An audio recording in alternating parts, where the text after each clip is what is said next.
Canada వద్దంటుంది. తాత్కాలిక పర్మిట్లపై ఉన్న 50 లక్షల మంది భవితం ప్రశ్నార్థకం.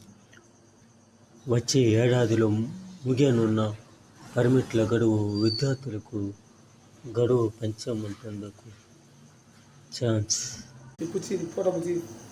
న్యూఢిల్లీ, డిసెంబర్. తాత్కాలిక పర్మిట్పై కెనడాలో ఉంటున్న లక్షలాది మంది భారతీయులకే ఇబ్బంది ఎక్కువ.